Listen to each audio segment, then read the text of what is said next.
What's going on, brothers? What's going on? What's going on? What's going on? What's going on? What's going on? What's going on?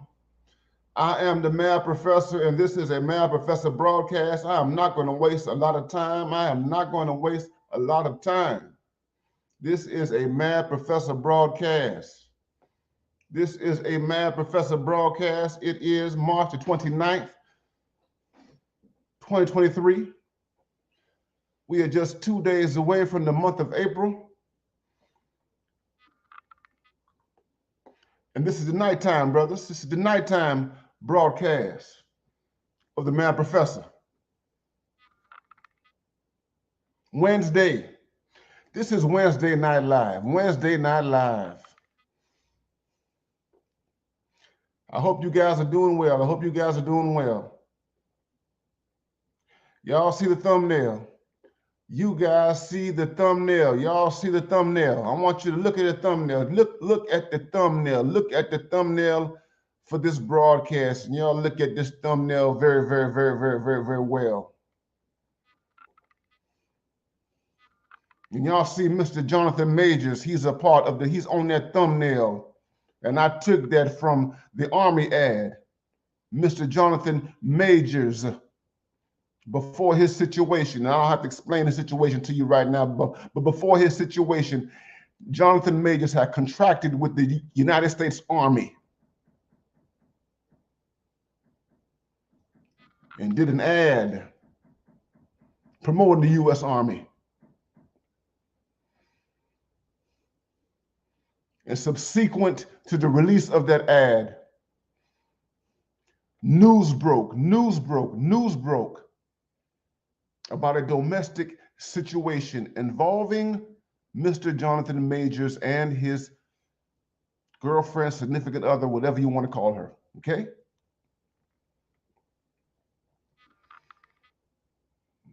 And the gossip people, the chattering class, every news outlet in America has dug its fingers into this story without any facts, not knowing what happened. But all we know that a black man, an ascending and emerging thespian, an actor, a man who has up to this point made a remarkable and astonishing impression on the global cinematic imagination, is being thwarted right now by allegations of domestic violence. And you don't have to know. I don't have to tell you, rather. I don't have to tell you how impactful these type of allegations can be on the life of a black man. I don't care how much money you got. I don't care how much status you have. It doesn't matter if you are guilty or innocent. There is a staggering impact that these types of allegations can have on your life.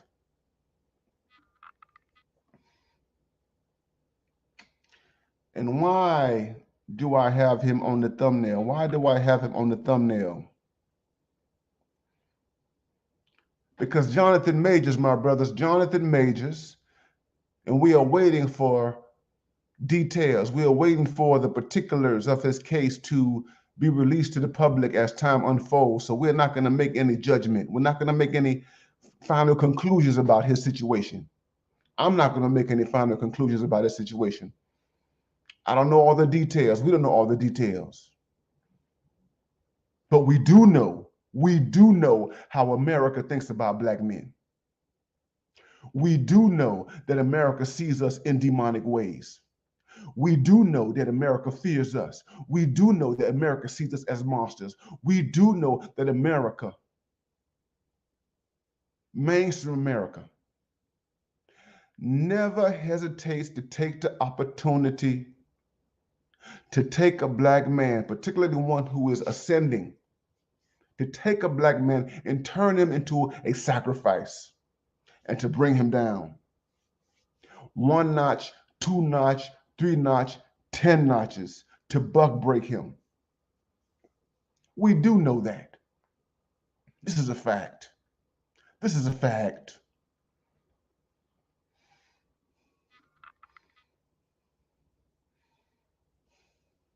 I've seen Mr. Majors' work. I recently watched Creed. I watched Creed 3. I watched Creed 3. And I watched it 2 times. I went to the theaters 2 times and I saw Creed 3. And Jonathan Majors was the main reason why I went to see Creed 3 2 times. I saw Creed 3 twice because of his character, Dane, in Creed 3. Michael B. Jordan, he was the draw. Of course, Michael B. Jordan was a draw. Michael B. Jordan is a hell of an actor, fine individual, wonderful human being in terms of his public persona and everything. Clean-cut black man, nerdy black man, goofy black man.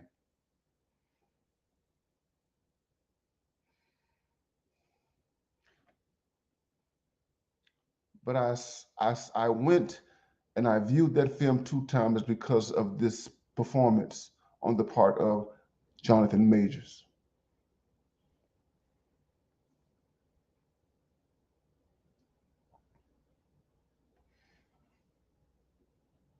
And yes, we've gotten some more information about the situation. We've got more information about the situation that the girlfriend recanted. We got it. And we're still waiting. We're still waiting for all the details. This is not a resolve. This situation has not been resolved. This case has not been resolved. It has not been resolved.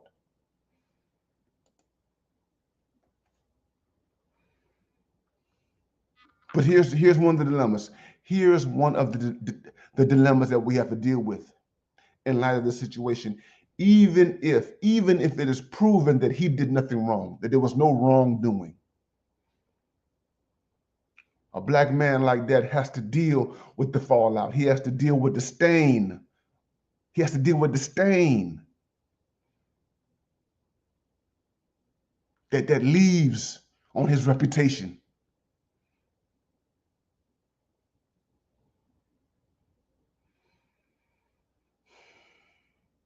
A stain that hardly ever goes away. And we can only hope, and I can only hope, my hope and my prayer, my hope and my prayer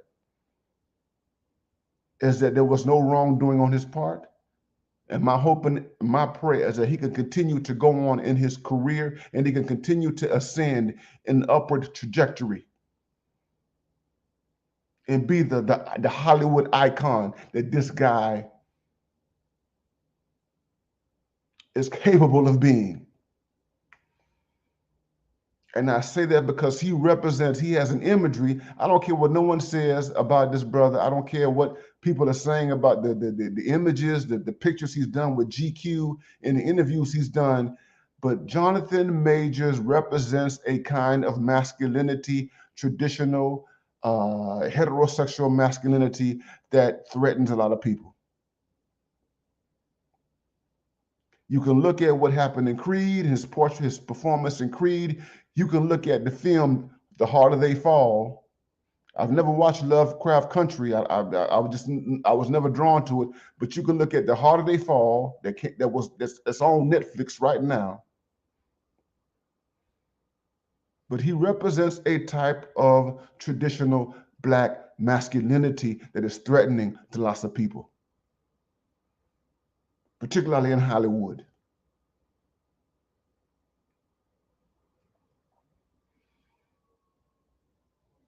And I suspect that there are entities, there are forces, and this is my tinfoil hat. I don't have any proof of this. I don't have any proof of this, but I suspect that there are some entities that don't want the kind of masculinity that he represents, that he projects. I'm talking about in terms of Dame. I'm talking about, and I haven't seen Ant-Man. I gotta go see Ant-Man. I haven't seen Ant-Man and the character he portrayed in Ant-Man. I haven't seen that. But I know what he did in The Harder They Fall. I know what he did in Creed 3. And I can see what it is. When I look at this brother, I think about Jim Brown. I think about Jim Brown, the legendary NFL Hall of Fame football player who was very, very popular in the 1960s. Jim Brown, the football player. Jim Brown was a running back. He spent his career playing for the Cleveland Browns. And after spending several years with the Cleveland Browns, Jim Brown went into Hollywood and he became an icon, an icon of masculinity. He became a black man who was an icon of black masculinity.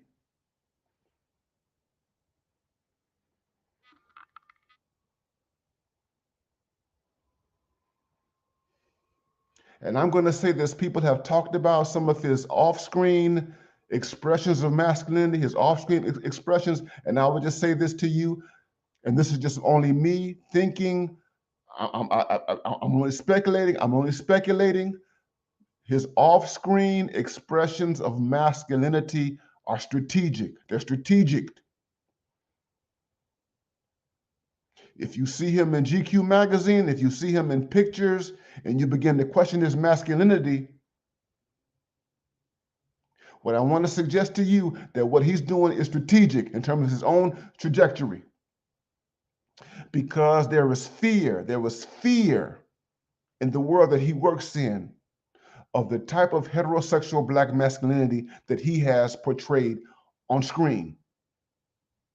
They love it and they hate it. They love it and they hate it at the same time. They hate it more than they love it, but they know they can make money off of it.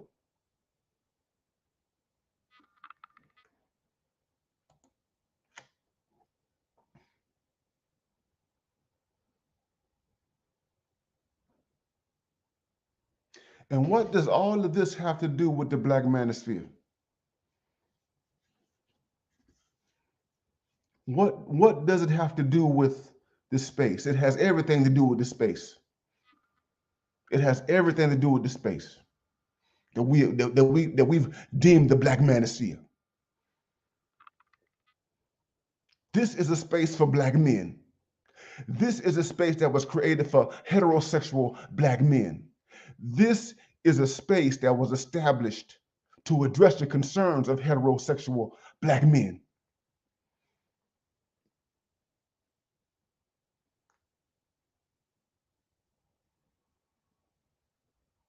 I was drawn to this space years ago. I was drawn to this space. I remember when Mumia Obsidian Ali first started. I remember in 2015, when he released his first videos. I remember Mumia Obsidian Ali when he wrote for A Voice for Men.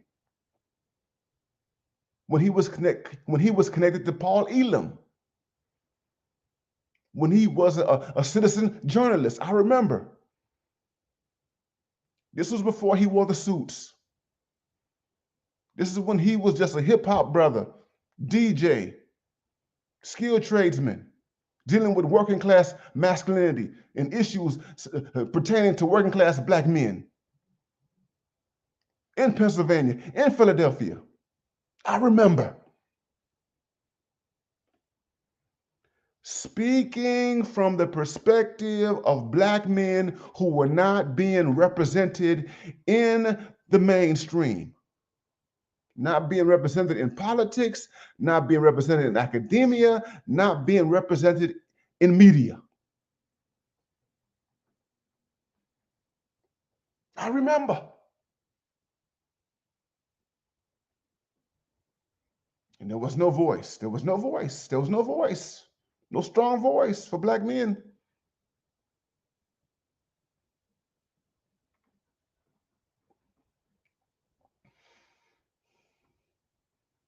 In 2015, When the Black Manosphere was established, no one understood, no one could predict, no one could anticipate what the Black Manosphere would become within less than 10 years. 2015, nobody could predict. I remember watching Angry Man. I remember watching Valdez making videos from his car videos.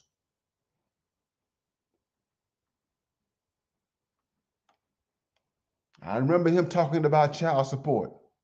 I remember him talking about his situations with his relationships. I remember him talking about his own struggle as a working class Black man. 2015.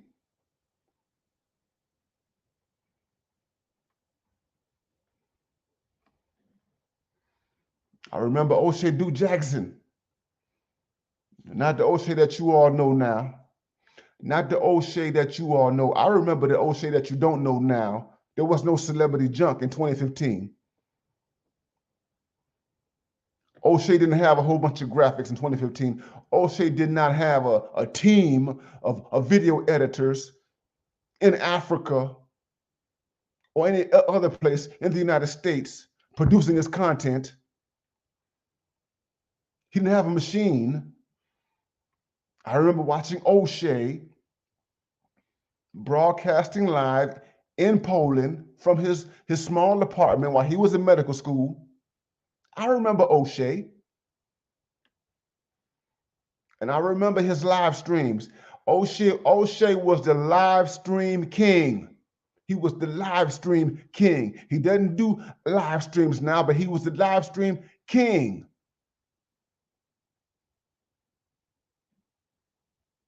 And he was comedic. He talked about his Pan-African perspective. He fused his Pan-African perspective with his background in the Black church, Black Baptist church, Sacramento, California. O'Shea Duke Jackson wore a t-shirt. He had what we call a wife beater on, broadcasting live. No studio. Raw, live, and uncut.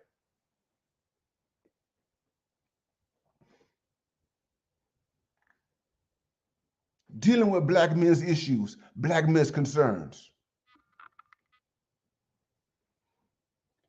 This was long before the money got involved. This is long before. So I'm talking about Obsidian. I'm talking about Angry Man. I'm talking about O'Shea Duke Jackson. This was long before the money was involved, as it is now. And to be clear, money was involved then. Obsidian, Obsidian was doing fundraisers then. O'Shea Duke Jackson was doing live streams and getting money then. Angry Man was doing live streams and doing recorded videos. Well, he was doing mainly recorded videos and getting money then.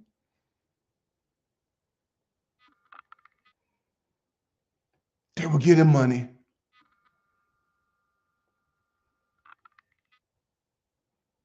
But the factor of money at that particular time was not a factor as it is right now. Y'all share, y'all like, and y'all subscribe. This is the Mad Professor broadcast. This is the Mad Professor broadcast.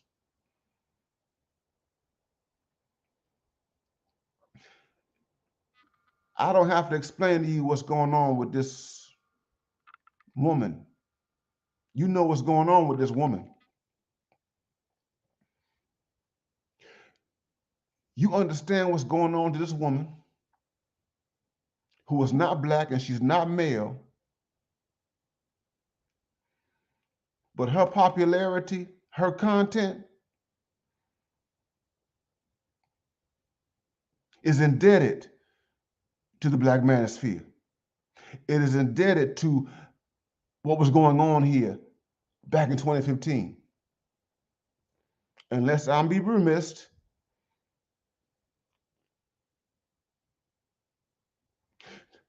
you had Black Ram 313, you had BGS Idmore, you had a whole lot of people who was out here making content.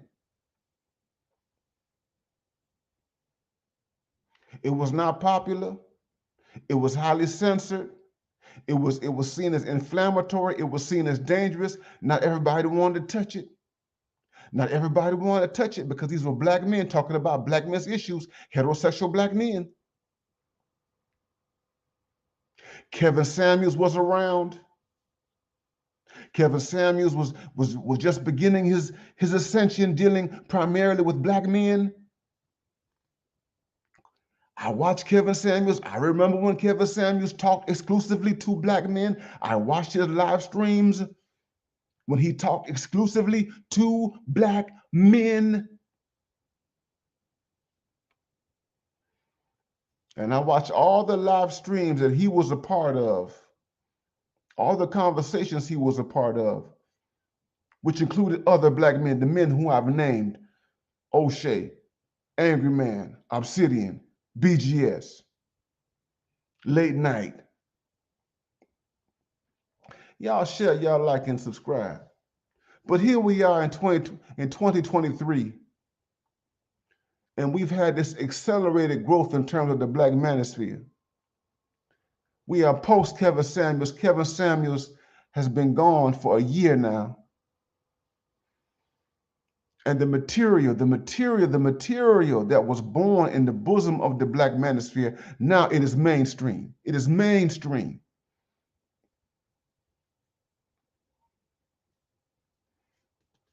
Everyone is talking about the Black Manosphere.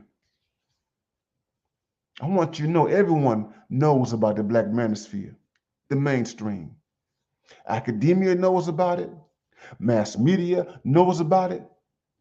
They're not going to come out and say that they know about it, but they know about it. They want you to think, they pretend, they want you to think that they're oblivious. But the reality is that no, they're not oblivious. They know all about the space.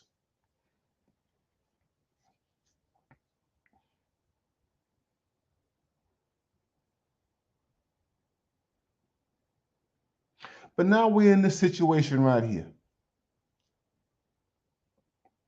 Y'all share, y'all like, and y'all subscribe. I am the Mad Professor. I am the Mad Professor. Y'all share, y'all like, and subscribe. This is Wednesday night live. I had to come out here, fellas. I had to come out here and make this thing happen.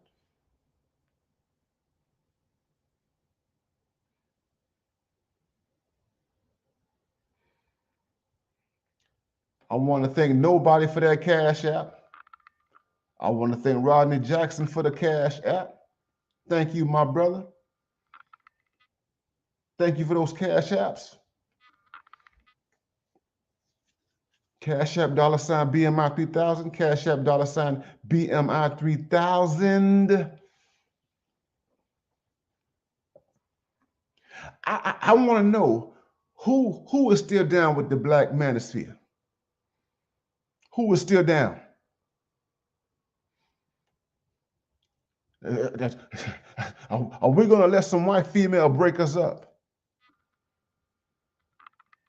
Are we going to allow the capitalism and even the racism or the white supremacy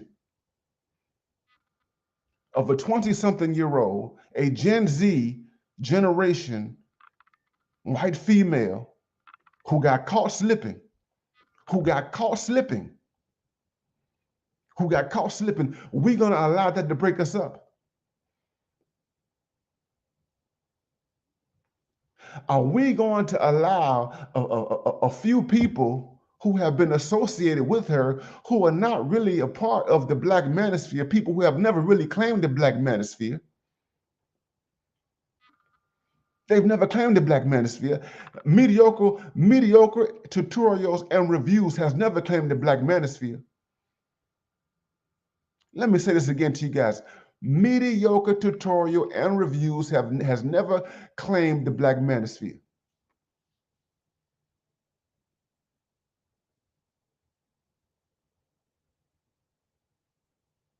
The lead attorney has never claimed the Black Manosphere. The lead attorney has never claimed the Black Manosphere.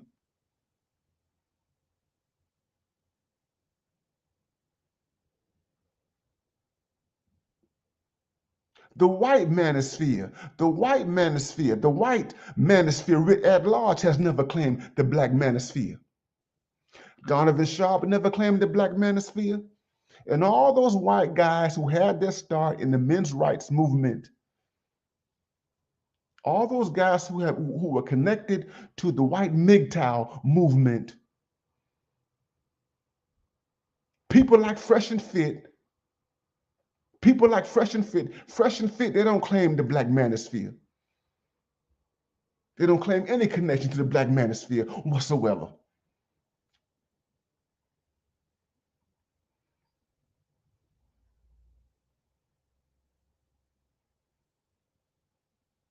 So this has nothing to do with us. The black manosphere and the white manosphere are not the same.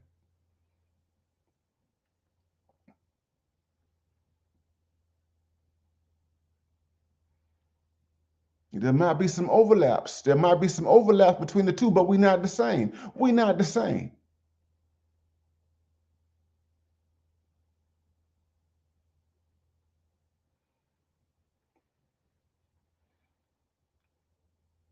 And you can't reduce the black manosphere to one content creator or two content creators.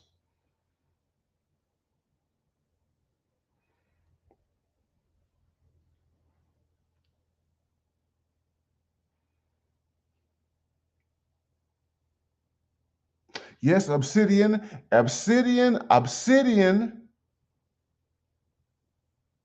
O'Shea Du Jackson, and Angry Man were pivotal players in the creation and the formation of the space. Yes, they were. But right now, in 2023, this space does not begin and end with Mumia Obsidian Ali. This space does not begin and end with O'Shea Du Jackson. This space does not begin and end with Angry Man.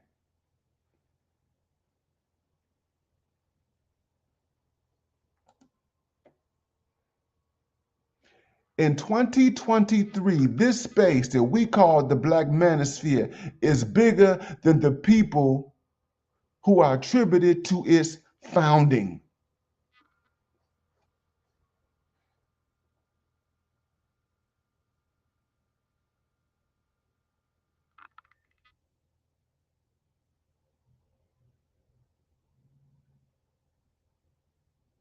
It's much bigger.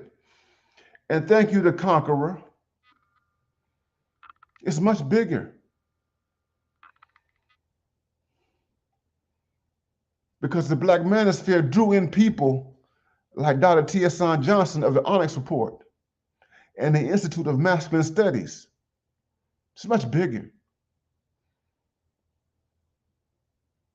And Dr. T.S. Johnson, he claims the Black Manosphere.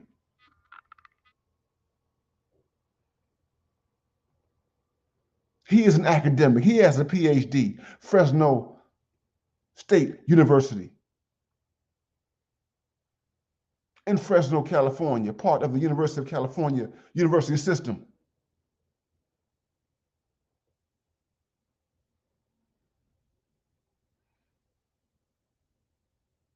And his content is not reducible to a pearly things.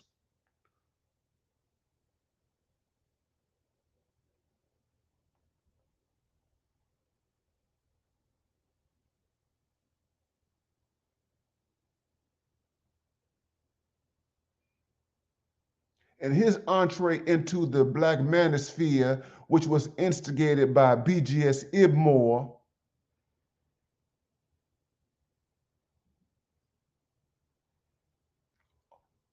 was also followed by the Green Gorilla, another Manosphere producer who was a PhD, an academic and scholar in his own right. Not own right, but he is a scholar, academic, PhD in philosophy.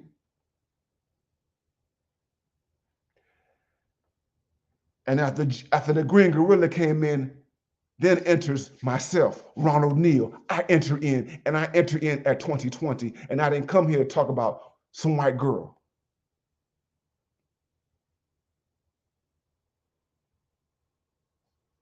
And none of us came here being led by a white female.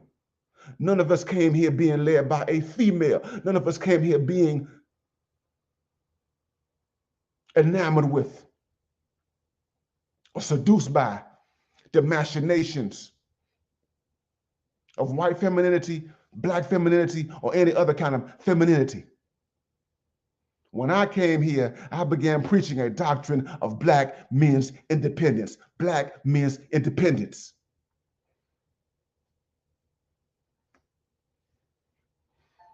So Mr. Jason Black has not talked about the PhDs in the space. Mr. Jason Black has not said anything about Dr. T.S. Johnson. Mr. Jason Black has not said anything about the Green Gorilla.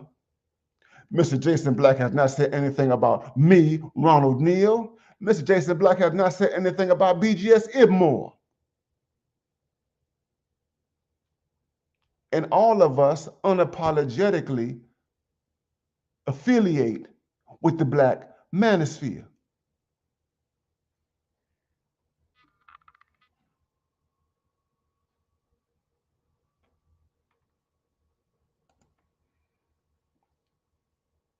Good to see you, Brandon Penn. Good to see you, Brandon Penn.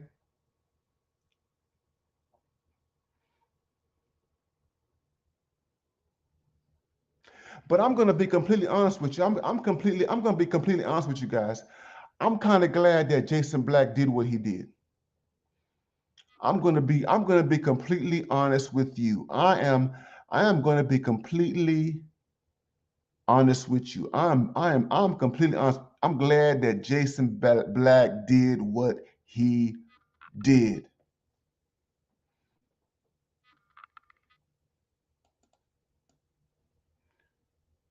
Thank you, Brandon Penn, man. Good to see you too, man.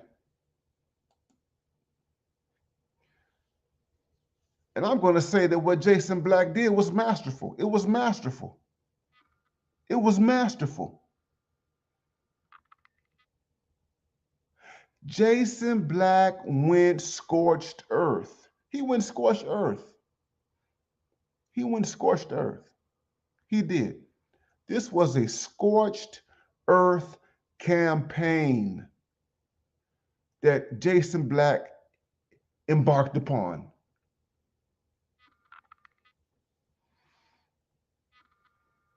Because Jason Black has issues with this space. And anyone who has listened to him for any extended period of time knows that he has very serious, deep issues with this space. And he calls us whiners and complainers and losers and all that kind of stuff, just like so many other people do.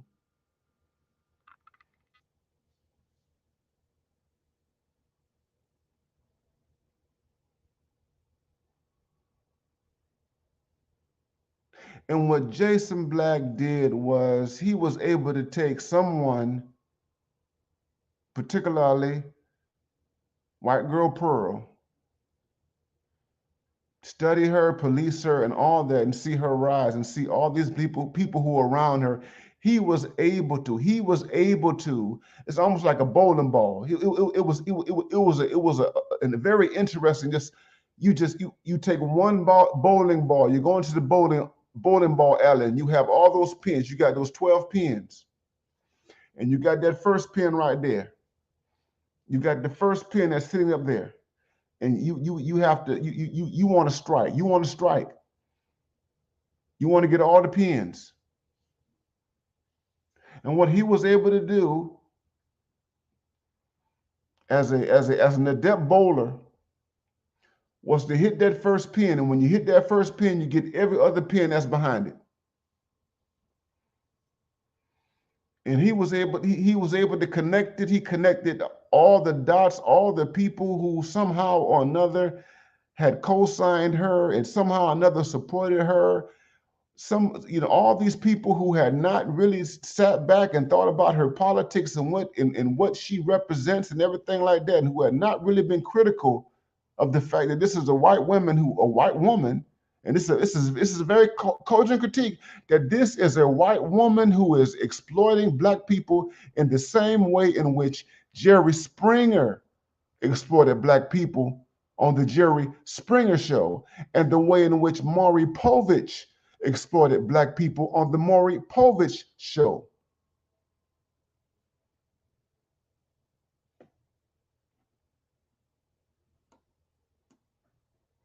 It was masterful. It was a scorched earth. It was scorched earth. What Jason Black did was masterful. I have to give the brother his props. It was he went scorched earth. This was a master chess move on his part.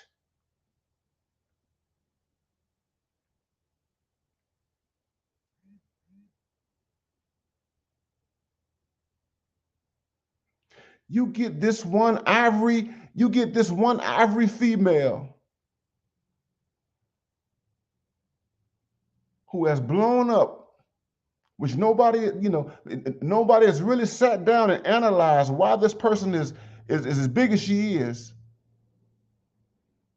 And you look at her formula, well, there's a formula that's there. There's a formula. This person has a formula for success that nobody has talked about. And she ain't doing it by herself. And let me say this, Jason Black, it was masterful. Jason Black has talked about Dr. Claude Anderson.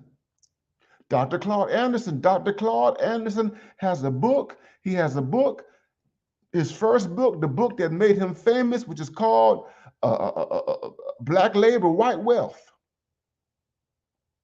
Y'all go back, Dr. Claude Anderson, that book came out in the early 1990s called Black Labor and White Wealth.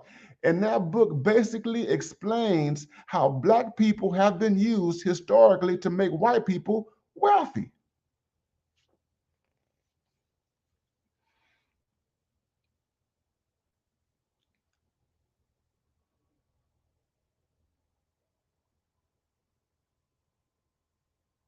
And he basically saw the strategies. He saw the formula. He saw the techniques in operation. He saw all the players, all the participants, and all he did was expose the game. That's all he did, expose the game.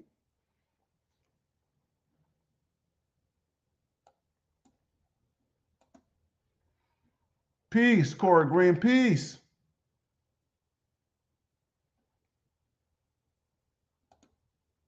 Peace. I'm sure he knows. I'm sure he knows. He's aware of all of us.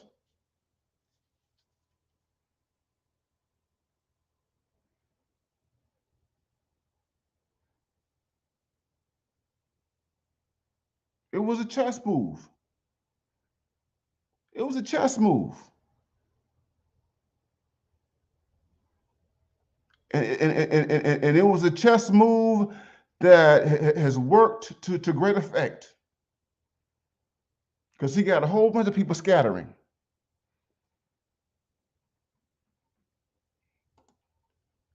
Jason Black got a whole bunch of people scattering and running. They're scattering. He's embarrassed a whole bunch of people.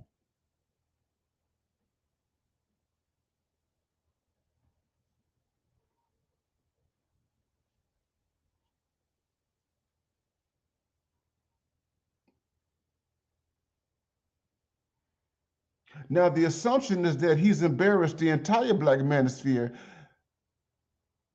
and that's a faulty assumption. He didn't embarrass the entire Black manosphere, because most of us don't rock with. I don't rock with Pearly White. I don't rock with her. The Green Gorilla doesn't rock with her. Dr. T.S. Johnson doesn't rock with her. BGS Ibmore does not rock with her. And there's a whole lot of people under the umbrella of the Black manosphere who do not rock with Pearly White or Pearly Things. We don't have any problem with her. We don't have any problem with her, but we don't co-sign her. She's not our queen. She is not our king. She is not our leader.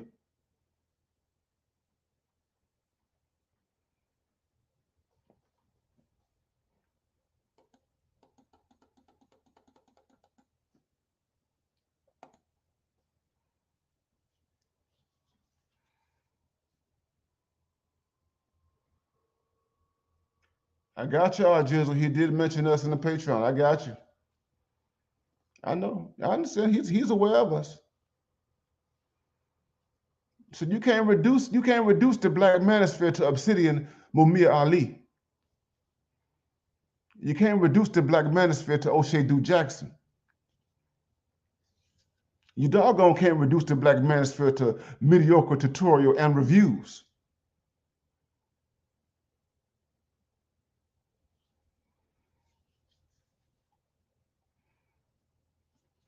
And you're not going to reduce us to this back and forth, this gynocentrism, this male-female boyfriend-girlfriend relationships stuff. Even though that stuff has been a significant part of what we have done over the years and what we do, it's been a significant part, but it is not the end all be all to what we do in this space. And we are dealing with real issues, blackmail issues.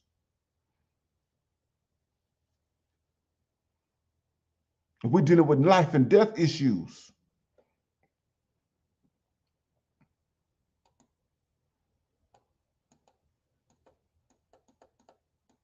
But I'm glad. I'm glad Jason Black did what he did because he put a lot of people on blast.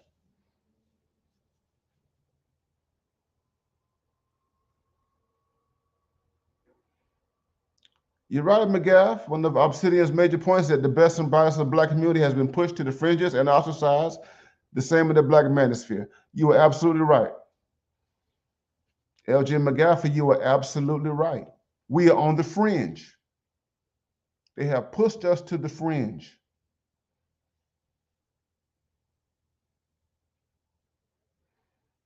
I came out here talking about politics. Oh, and here's the thing. Here's the thing, guys. Here's the thing. One of the things, the contribution that Jason Black has made with his Scorched Earth campaign, the contribution that he has made is that he has forced, I'm going to say this is very good. He has forced a good number of people who are either a part of the Black Manosphere or adjacent to the Black Manosphere to speak forthrightly to the reality of racism and white supremacy. I'm going to say that. I'm going to give him credit for that. I'm going to give him credit for that. Because we have a lot of people in our space, and people can do what they want to do, but they have a lot of people in our space who operate as race deniers. We have a lot of people in our space who operate based upon a colorblind ideology that race doesn't matter. Race is a thing of the past. Race is something that's insignificant. White supremacy is insignificant. That we don't live in a society where there is a thing called a white ruling class that basically decides everything. I'm talking about everything. That there is a white ruling class that controls the banks, that controls the government, that controls the educational institutions within our society, that controls the media. There is such a thing as a white ruling class. And that white ruling class is the main reason why you'll never see most of us on CNN, MSNBC, or even Fox News. That's the reason why.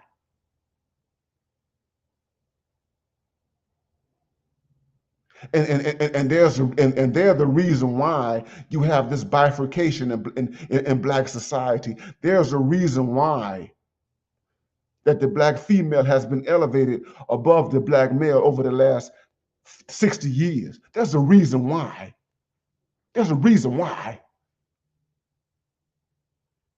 And that reason has to do with that white ruling class who made a decision decades ago that they would enfranchise the Black female over and above the Black male.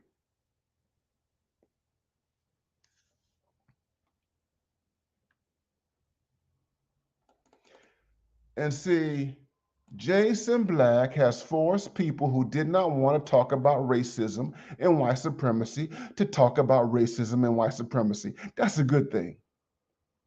MTR, he's a nice guy. Mediocre tutorial and reviews. He's a nice guy. He's a smart guy. He's a bright guy and all that kind of stuff. But you go to his channel, he doesn't deal with race and racial issues.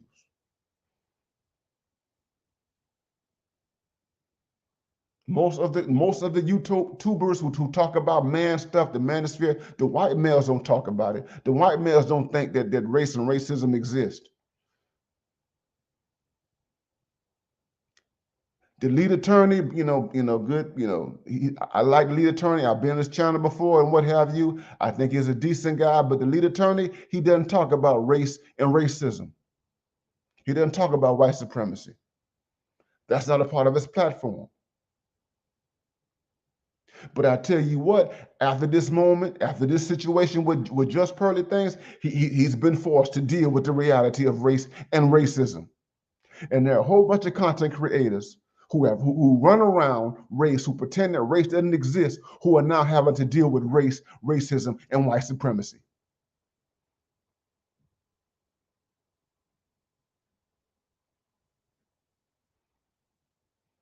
And I'm going to say this: his critique, Jason Black's critique of O'Shea Duke Jackson, was a serious and it was a cogent critique. And Jason Black called out O'Shea's Pan-African conservatism. And I like O'Shea Jackson. I watch him. I support the brother. I care about the brother, but I got to call a spade a spade. Jason Black gave O'Shea Duke Jackson, he read him the riot act.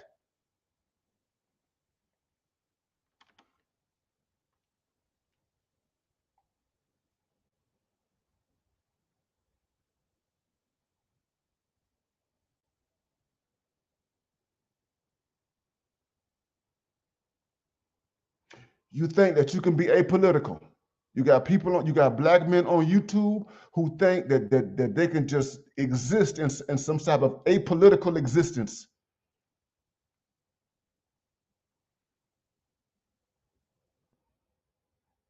And that they can wander into some type of black utopia, some black Wakanda, without dealing with the real political realities that affect black men. And I don't want to dump all this on O'Shea or anything like that. He is my brother. I appreciate him. But the point that I'm trying to make is that Jason Black has forced a lot of people to talk about something that they had never really considered in terms of their platforms, and that is the reality of white supremacy.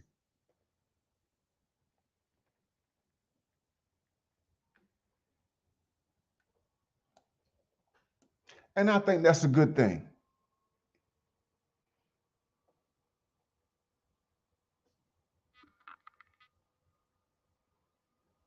Now, what I don't agree with is all the shaming that comes with it. I don't agree with calling people coons.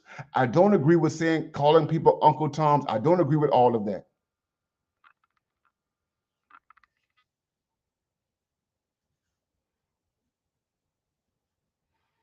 Obsidian came out the gate. Obsidian came out the gate and told the world that he supported Donald Trump. Obsidian came out the gate and told the world that he was a conservative Republican. He told the world that he was center right. Obsidian said that was his politics from day one, that he was center right.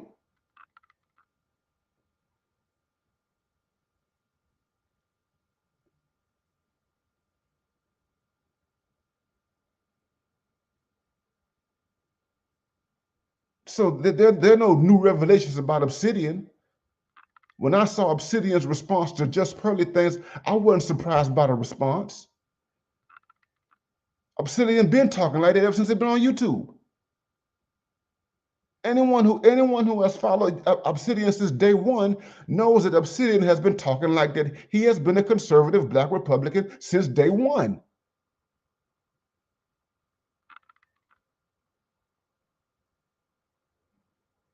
I don't share his conservative Republican views.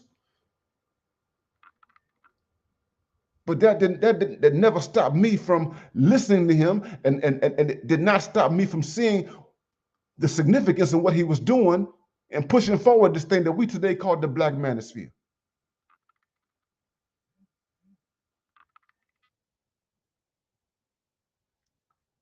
That Black men are ideologically diverse. We are ideologically diverse. You got Black men out here who are Black nationalists. You got Black men out here who are Black liberals. You got Black men out here who are on the left. You got Black men out here who are on the right. They're moderate conservative. And you got Black men who are on the far right. Damn near white nationalists when you hear them talk. You got all kinds of Black men out here. You got Black men who are Christian, Black men who are Muslim, who are part of this space. This is an eclectic space. We got passport bros. We got SYSBM. We got more introspective Black men of reform.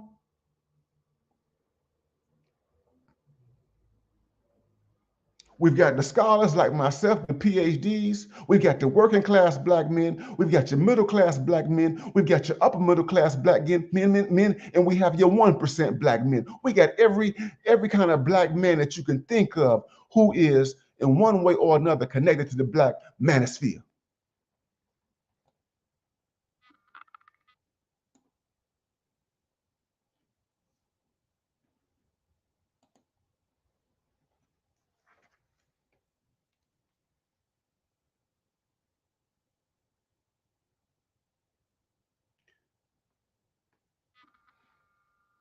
And my question is, are you still down? My question is, who's still down? Who is still down with the Black Manosphere?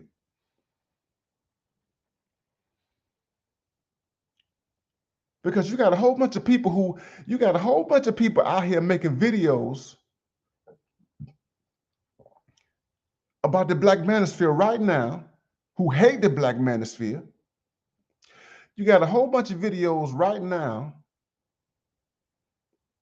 who never embraced the Black Manosphere. You got Black women talking about the Black Manosphere. You got Black men talking about Black Manosphere. Have never had any real connection or commitment to the Black Manosphere, making all type of videos condemning us or criticizing us or making mockery of us, getting content off of us, getting views off of us, and making money off of us.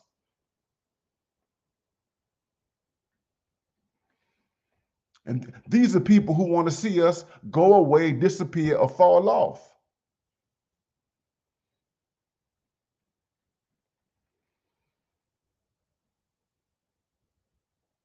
And you got Black people who are shook. You got Black men who are actually being shook. You got Black men who are actually shook by what they see from the haters of the Black Manosphere. You got Black men who are actually shook by Jason Black's exposure of pearly things and all the Black people who have been connected to pearly things, including select members, particular members of the Black Manosphere. They shook. And now you got people jumping ship. They jumping ship. Thank you, Jason Hales. Thank you for that cash app, my brother Jason Hales. Thank you for that cash app.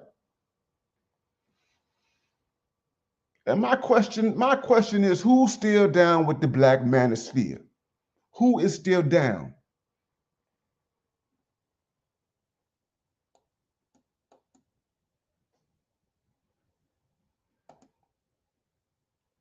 Who is still down with the Black Manosphere?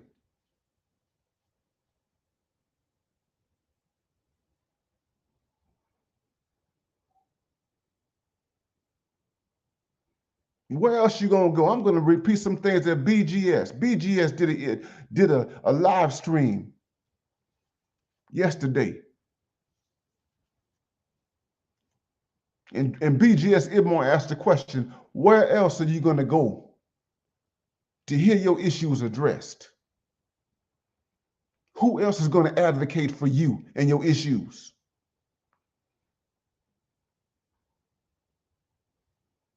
Who else is pushing the envelope? Who else is pushing the narrative? Who created Kevin Samuels?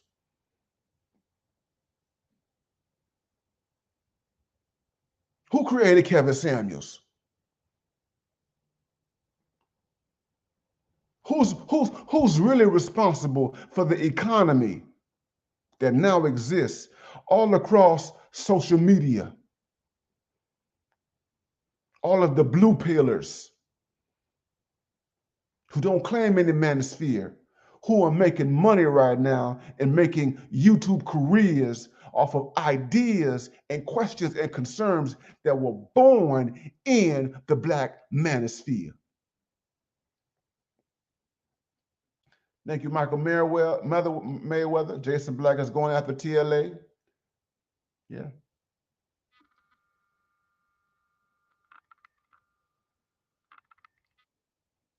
I don't hate him.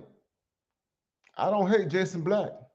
I've been listening to Jason Black since day one. I bought one of the documentaries. I got his documentary, 7 a.m. I bought 7 a.m. Been following him since day one.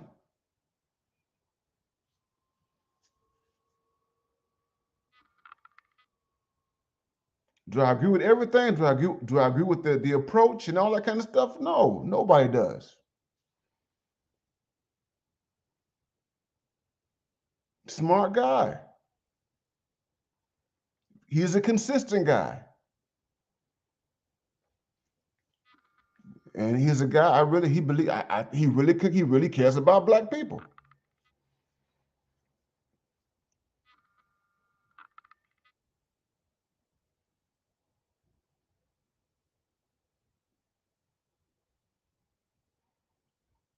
But he's created a situation that, you know,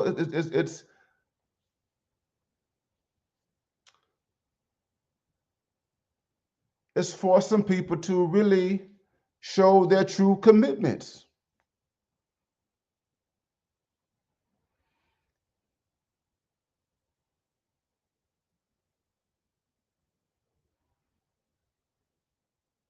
I don't know how many times O'Shea has said that he is quitting the Black manosphere. He said it like at least 3 times. I'm not dealing with the Black manosphere anymore. And it's for economic reasons. Same thing with Kevin. Kevin decided he was not going to identify with the Black manosphere for basically economic reasons. I'm talking about Kevin Samuels. Kevin Samuels got all of his ideas, he got all of his training in the Black manosphere. But Kevin was a capitalist. Kevin was very, very obsessed with being mainstream. Kevin wanted to be mainstream.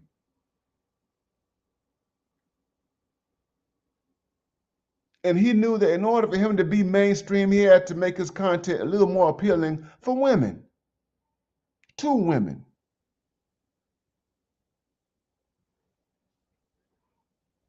And at the same time, Kevin had problems within our space. There were problems that Kevin had within our space because there were factions and there were people in our space who did not fully understand Kevin. They did not fully embrace Kevin. So Kevin was smart by moving on and not claiming the name and the mantle of the Black manosphere.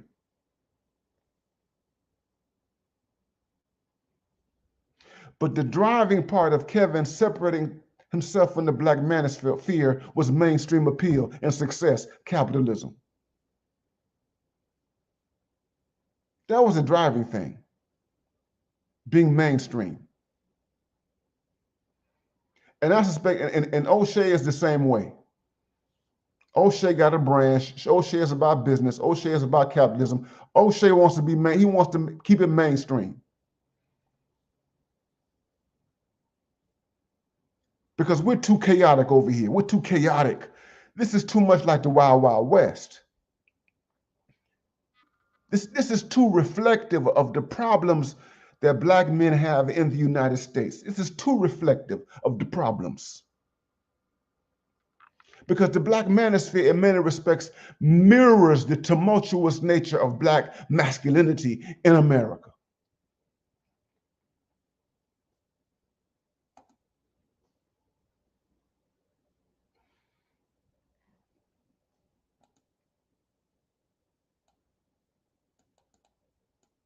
Y'all share, y'all like, and y'all subscribe. This is the Mad Professor. Y'all share, y'all like, and y'all subscribe. Cash App $3000, Cash App $BMI 3000. Who's still down with the Black manosphere? Who's still down? I'm not jumping ship. I'm not jumping ship.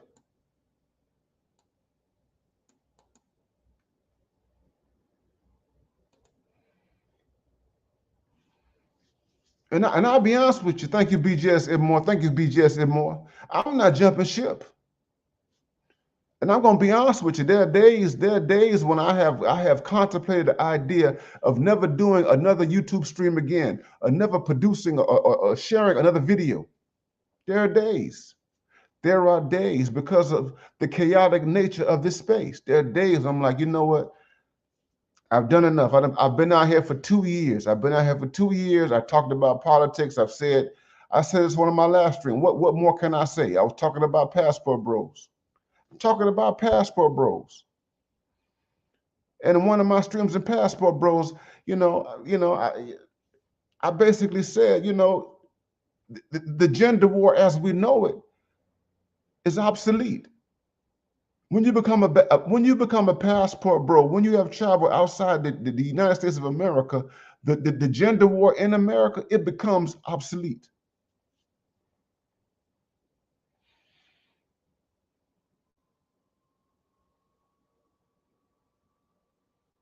Not only that, but it is clear that political content, that there's the hunger for political content, the hunger for political content is really not on the same level as the hunger for gender war stuff.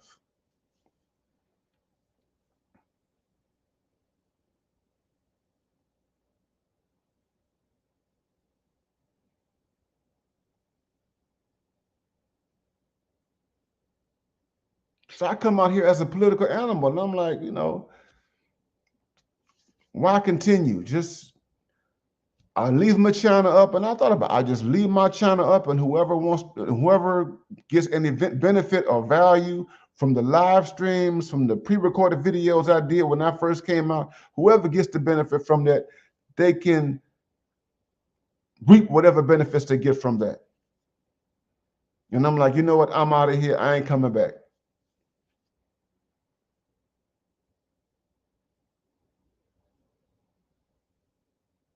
So I get it. I get it. I get it.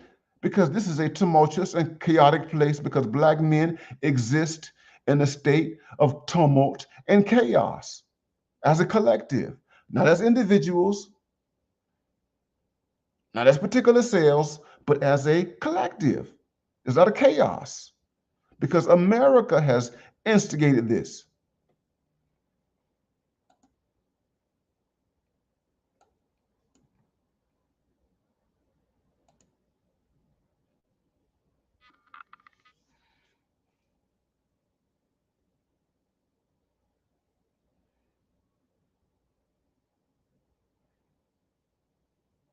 But I realized, you know what? What I realized with this whole situation right now was that, you know what? I think we need a good airing out. A good airing out. That's why I said that Jason Black. That's why I said that Jason Black did a good thing.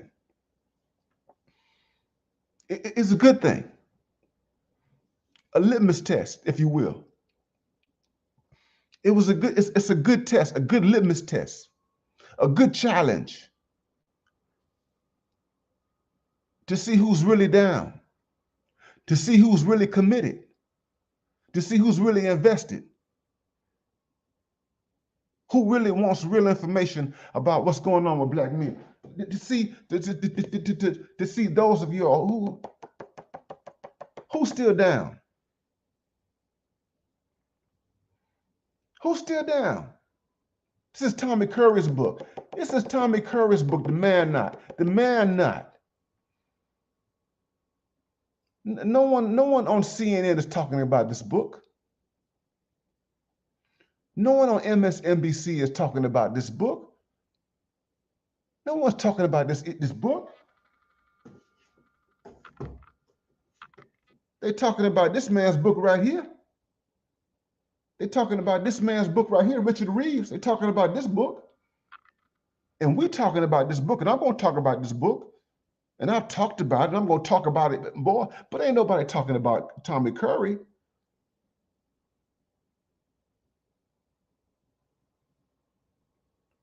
No one is talking about these issues. And this is a good book. This is a significant book. This is an important book. This is an important book. This right here, this is an important book that deals with men and boys in the West, particularly the United States. But we've been talking about this for a long time.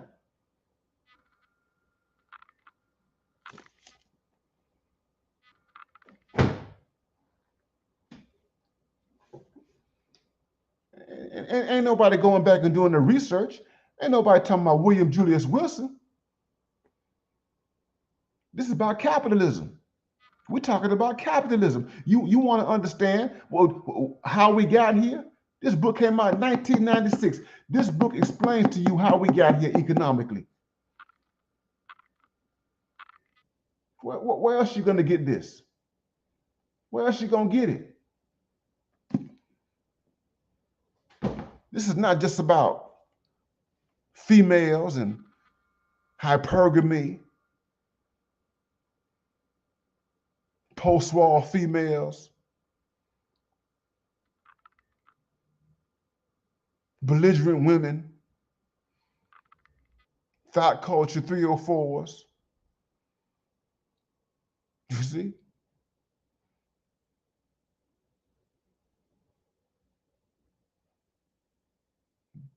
And what we do includes, it includes race. It includes white supremacy. Thank you, Hero in the Apocalypse. The ones that matter. That's right. The ones that matter. Those are the people who are still down with the Black Manosphere.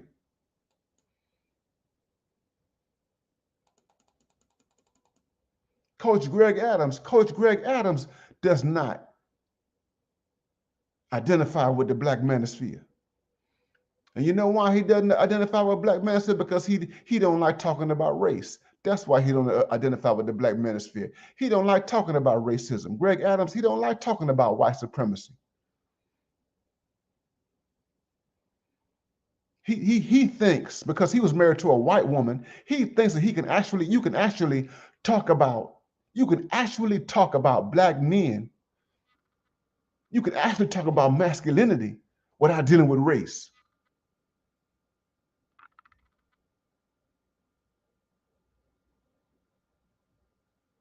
In the fullest sense, in America.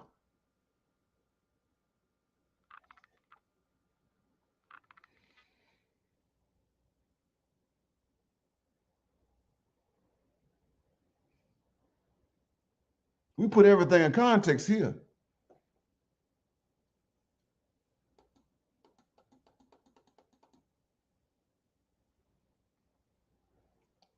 Y'all share, y'all like, y'all, and subscribe. Who is down? Who is still down with the Black Manosphere? I'm not going anywhere. I might take a break. I might take me a break. I might give me some rest. I might need to renew myself. I might need to attend to some other things. I might do that. And I have done that.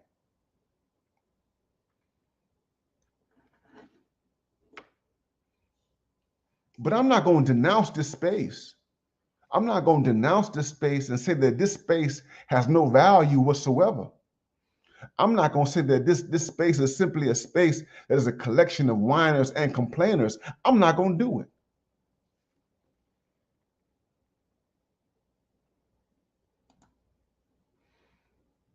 Mike Johnson says we should use this as a learning moment, so much infighting between the brothers. Yes, this is a learning moment, brother.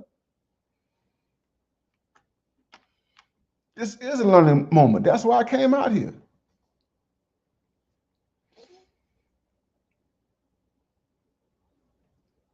They got us fighting. We're divided. We're divided into tribes. We're divided into tribes, into factions, into egoistic individuals, tribes, factions, egoistic individuals.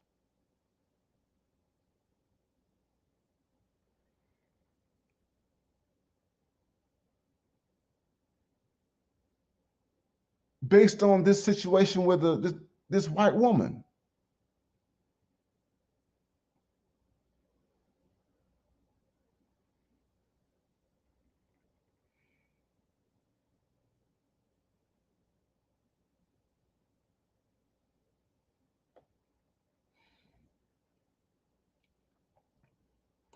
And our space is much bigger than this situation right here.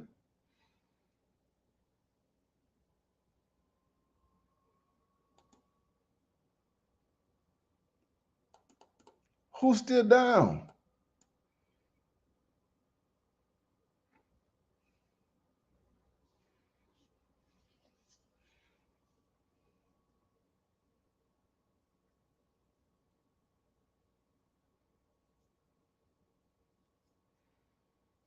This space is for people who are willing to get their hands dirty.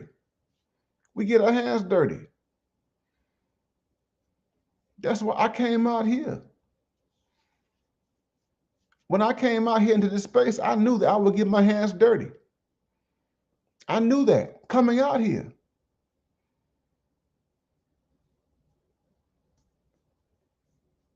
I was fully aware of the chaos that existed within the space.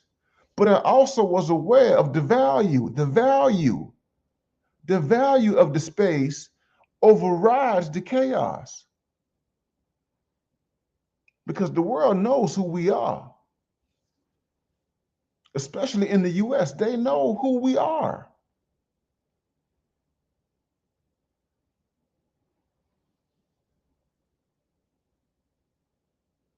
And we have a voice. We have a voice that is unedited, uncensored. And together, collectively, we can strengthen the voice. Together, collectively, we can make the voice more potent than what it already is.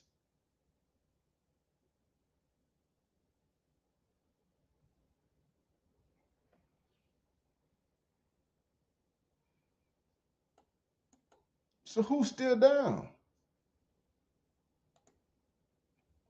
What's going on, GG? Good to see you, man. Who's still down?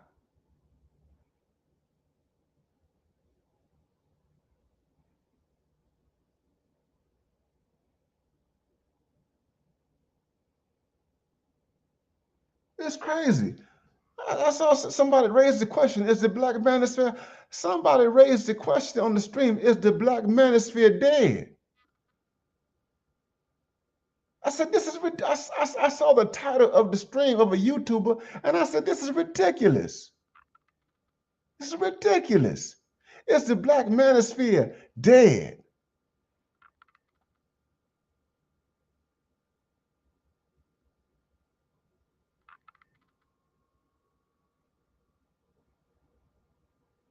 How are you gonna let some white woman, some white female who got some black fans, black following, and black fans within the Black Manosphere, how are we gonna allow this woman's platform and influence be the catalyst for our demise? How do we do that? Where does that happen? How?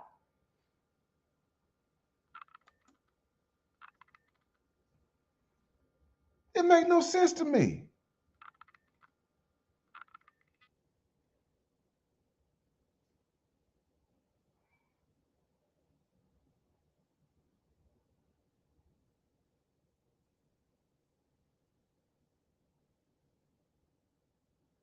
if anything, as I said, if anything,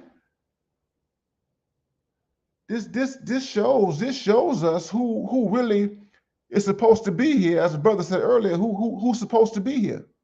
We know now. We know now who's supposed to be here. Who really wants to be here. The ones who are serious now. The ones who are serious. You see, it's like in the New Testament. You know, you separate the wheat from the chaff. You separate the wheat from the chaff.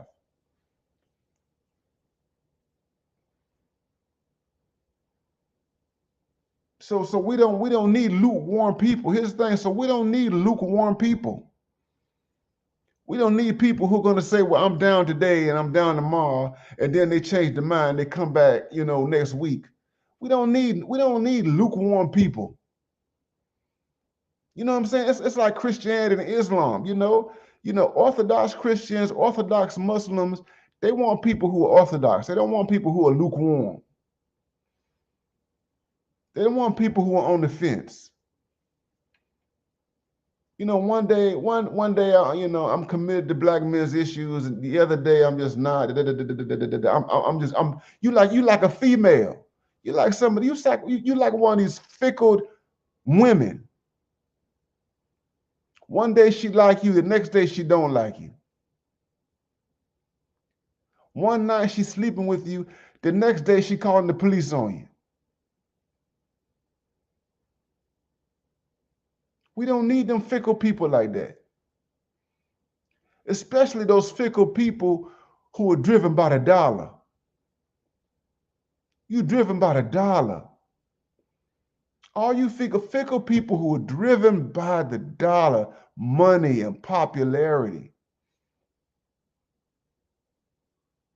You want to be out there. You want to be with the Hollywood players.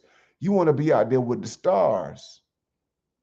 Or you want to be closely affiliated with the stars. You want to get close to the stars.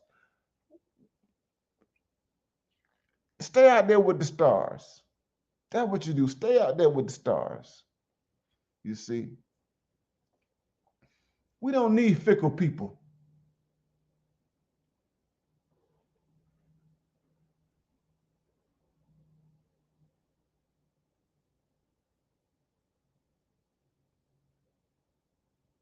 You got content creators out here who are black men who are afraid to say that they are black men.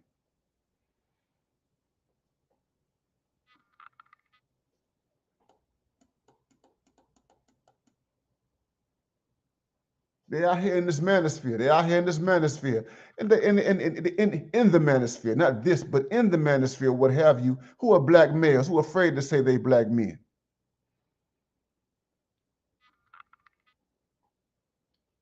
Because they don't want to alienate anybody. They don't want to alienate anybody.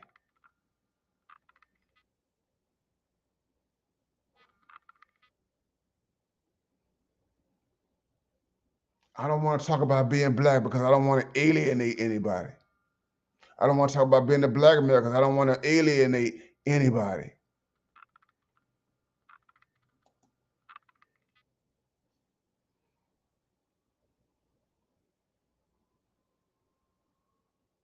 Passport bros came out of the black manosphere. Passport bros.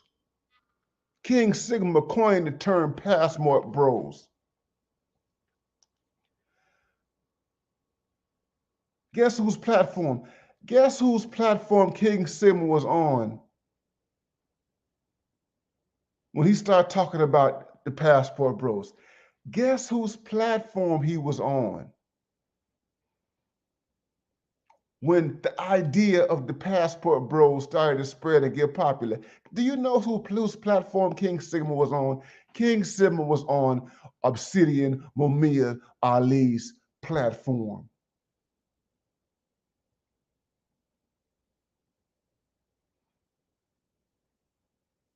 When the whole idea of passport bros began to bubble and circle and morph and all of that. The idea of passport bros birth inside of the black manosphere.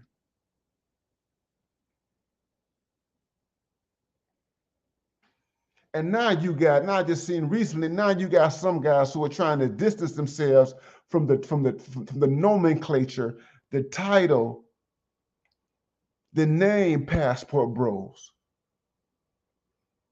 trying to distance themselves from it.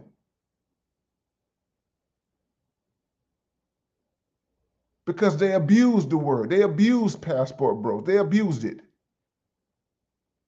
They did not understand. Austin Holloman is now trying to, he's disassociating himself from the nomenclature, the term of Passport Bro, because he abused it.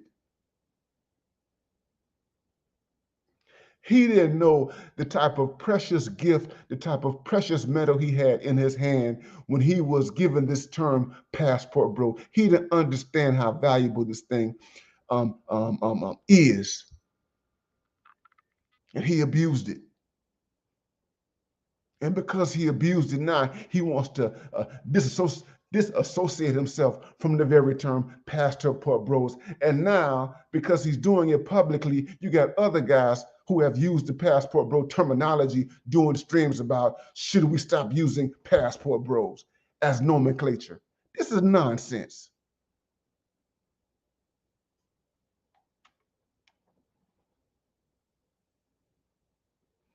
But I'm not going to stop playing Eddie. I'm not going to stop using the language of Passport Bros. I'm a Passport Bro. I don't care how stigmatized Passport Bros is in some people's eyes. I'm going to use it.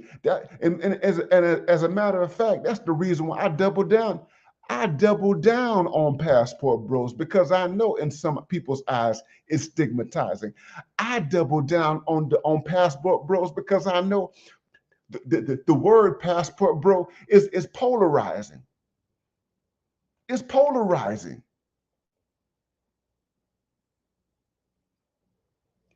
Passport Bro is a term that is polarizing, just as the term the Black Manosphere is polarizing. And that's why I'm still here in this space.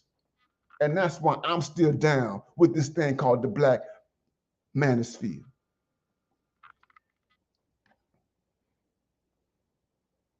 Because you know who we are. You know who we are. When we claim Manosphere, Black Manosphere, you know who we are.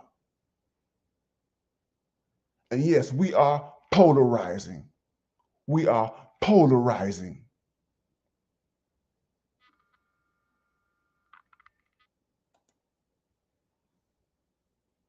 If you can't stand the heat, and we tell the brothers cannot stand the heat, get out of the kitchen. If you can't stand the heat, get out of the kitchen. Thank you, Music Man 1982. Thank you, my brother. Thank you for that. We appreciate you, my brother. We appreciate you. If you can't stand the heat, get out of the kitchen. Who's still down? You see that picture? You see Jonathan Majors. If Jonathan Majors is cleared, if we discover that Jonathan Majors did no wrongdoing, who's going to support him? Who's going to support that brother? If he's cleared of everything, if he did no wrong in that situation, who's going to support him?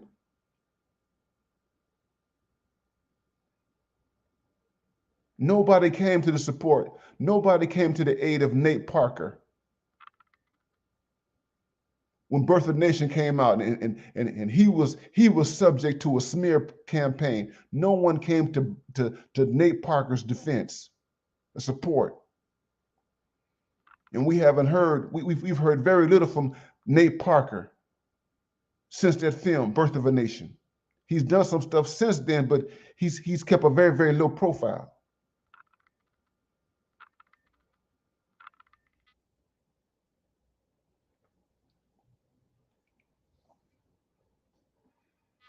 Who's going to speak for Black men? Who's going to speak for Black men in the face of controversy? Who's going to listen to Black men in the face of controversy? Who's going to give Black men the benefit of the doubt in the face of controversy? We don't ignore, we don't ignore obvious wrongdoing. We don't ignore when brothers have engaged in egregious acts willfully. But we just not gonna throw people under the bus without getting all the facts. We're just not gonna discard people without listening to every side of the story. We're not gonna do that. And I'm not gonna discard the brother simply because he was with a white woman.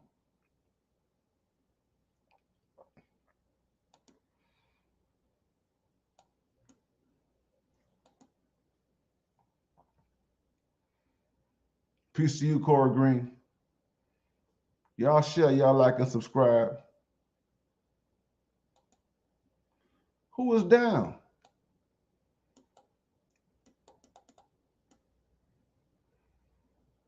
Who down with the Black Manosphere? Who's down? Shout out to you, Prince Zakaria. Shout out to you. Prince Zakaria says he down. He down. Who down?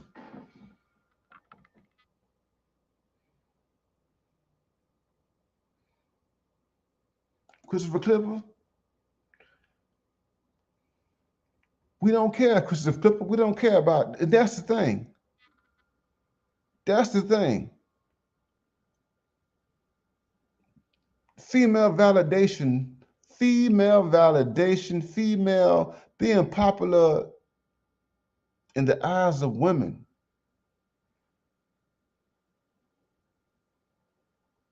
doesn't drive us. Should never drive us.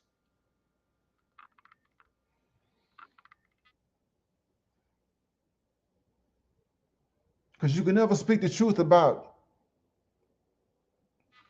your interactions and your experience with women and women's existence in the world. You can't speak the truth about those things if you're animated with female, if we're animated with female, the need for female validation and female approval, female affirmation, whatever you want to call it.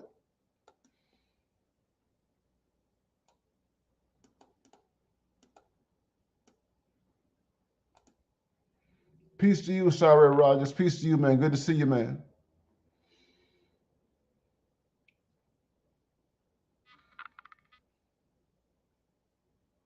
Who's still down?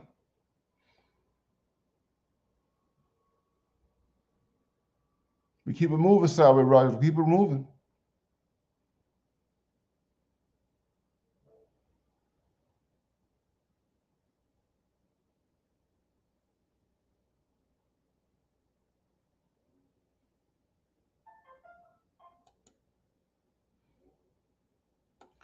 So yeah, like I say, this is this is not a bad place to be in. It's not a bad place to be in. This is a good place to be in.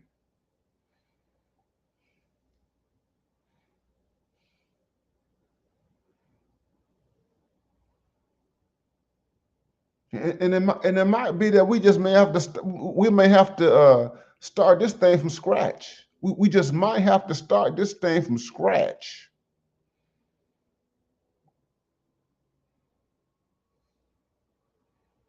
Because I'm going to say this: the founders, and I respect the people who have been attributed to the founding of this space, but now it's much bigger than them. It's much bigger. It's much bigger. What's going on, Keep 100? It's much bigger. The space is much bigger than Obsidian Mumia Ali. The space right now is bigger than Angry Man. It's bigger than O'Shea. It's bigger than them now.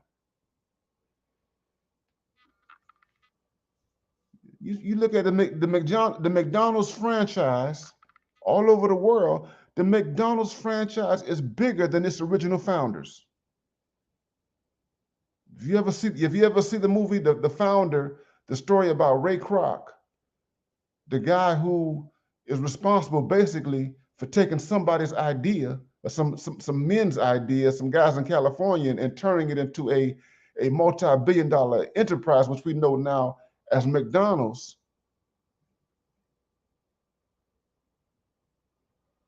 He took a small enterprise and turned it into a multinational corporation. So that, yes, McDonald's began with two people, but two individuals in the 50s. But right now, McDonald's is exponentially bigger than the people who founded it.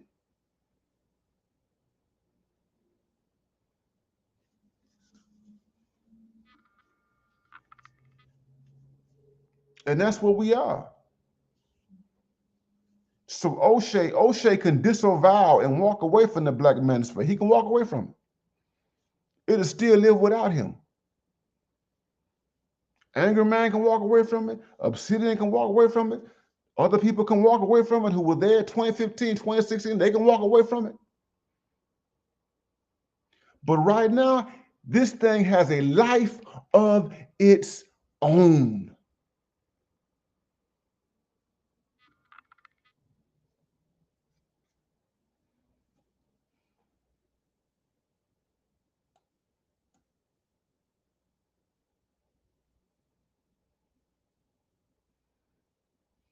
There's no king here. There's no king here. There's no central authority here.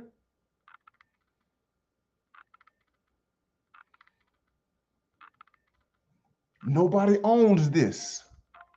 No one owns it.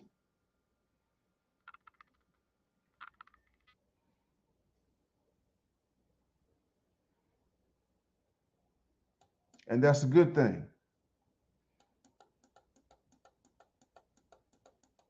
And it's a good thing that's associated, if anything, it's associated with Black masculinity. You see, white girl Pearl, she can take certain things. There's certain things that white girl Pearl and other white people, other people who are not Black, there's certain things that they can take and they can appropriate and they can exploit and they can capitalize on. But there are some aspects of who we are that cannot be commodified. You can't commodify it. You can't commodify it.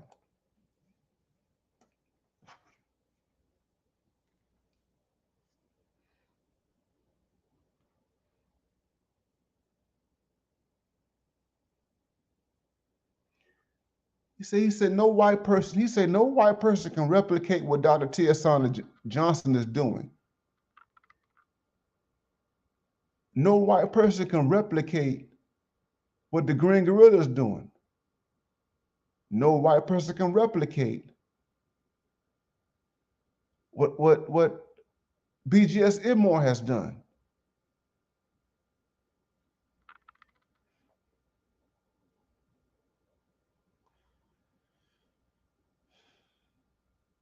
I want to thank Holt for the Cash App. Thank you, Holt, for the Cash App. Expansion Wiring Technologies, I want to thank you for the Cash App. Dwayne H., I want to thank you for the Cash App. Thank you, guys. Thank you for the Cash App. I want to thank you guys for all your support.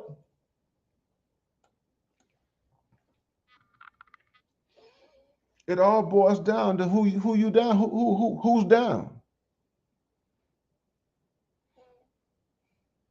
This is our space.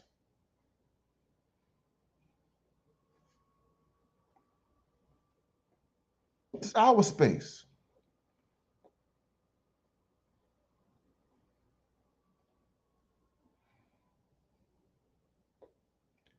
This was is like FUBU, for us by us. It's like FUBU. Women didn't start the space. We started this space was started because Black men didn't have a voice. And let me make this clear. The Black Manosphere is not a space for women. I need to, guys, I need to make this clear. Our space is not a space for women.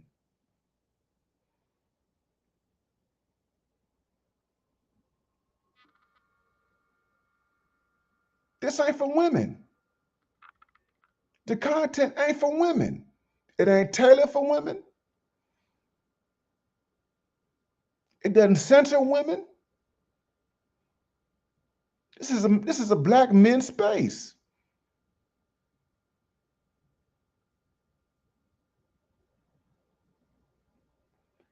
And you know what? Now that I think about it, I'm so glad that this has happened. I am so glad that this has happened because we have been reminded.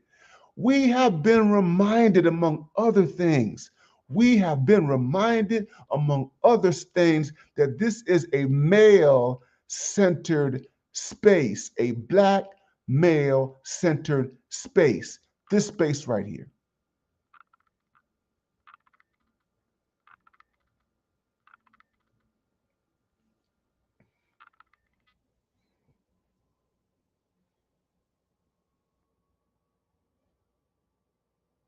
We've been reminded of that.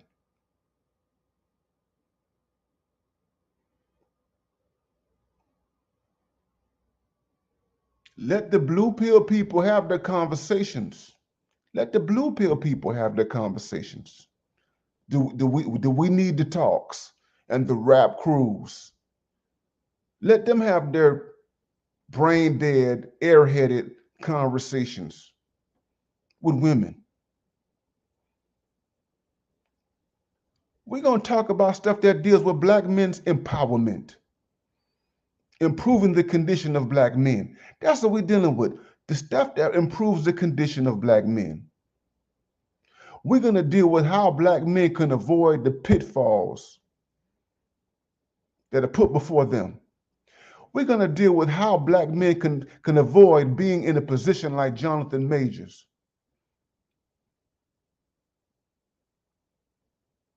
How a black man, when the black man reaches a certain level of success, prestige, and notoriety, how that black man should move in the world. That's what we are about. That's what we are concerned with.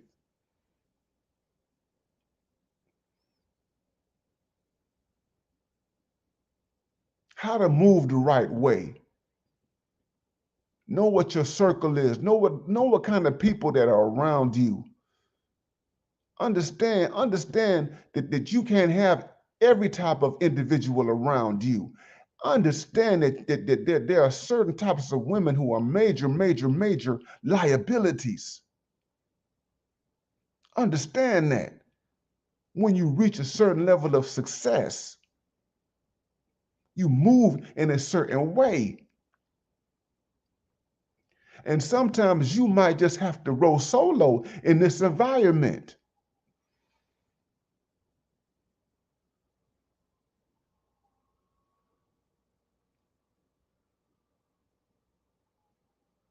And the other thing that you must do is you must exercise that passport option. If you are a Jonathan Majors, you exercise the passport option because Jonathan Majors, you have the money. You have the money to exercise the passport option. You can go anywhere in the world and maximize the passport option. You do not have to deal with the gynocracy in the United States. You are no longer bound to the gynocracy in the United States. And see, people like Jonathan Majors, he needs black men, he needs black male voices who are going to tell him what his options are.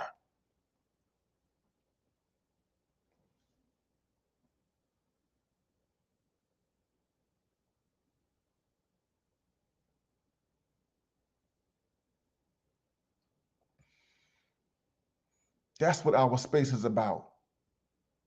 Black men being smart. Black men being smart. We increase the IQ of black men in this space.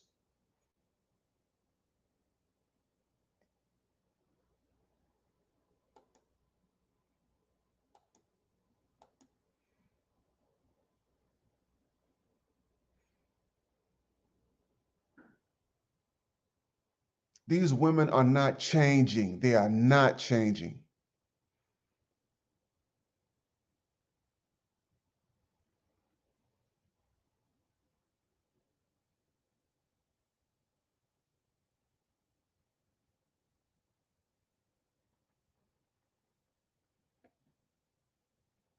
They're not changing. The problems that we have in the United States with the gynocracy are no different from what they got going on in the United Kingdom.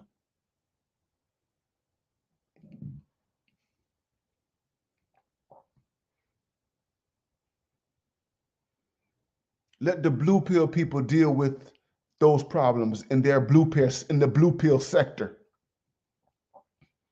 We've got better things to deal with.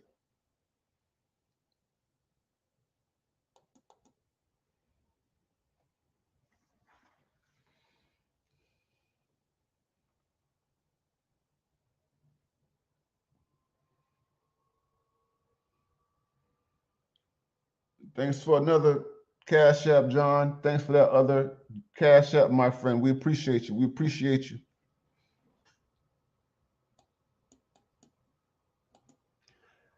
I've been out here a long time, guys. I'm not going to spend too much any additional time out here, man, because it's getting late on my end. It's East Coast time. It's 11:16 p.m. I would, my guys, I would drop the link and have some guys come on. I got a good number of my friends who are here. I would do that.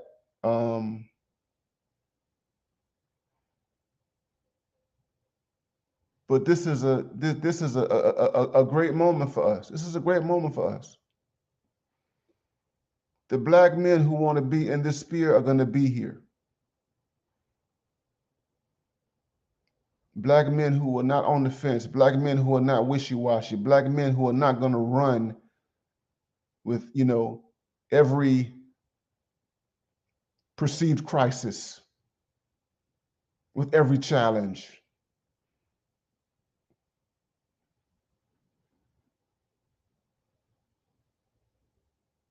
We're not going anywhere. We're going to be here. Our footprint, our digital footprint is deep in the internet. It ain't going nowhere.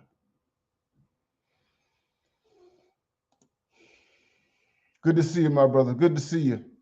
Men's Daily Advice. Good to see all you guys for coming through. Mulatto Vanguard, good to see you, my brother. Good to see you.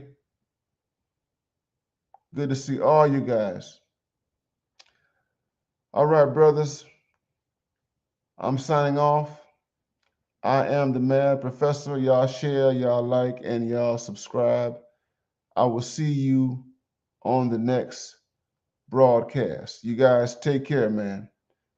Take care. Be strong. May the Black Manosphere live forever. Peace out.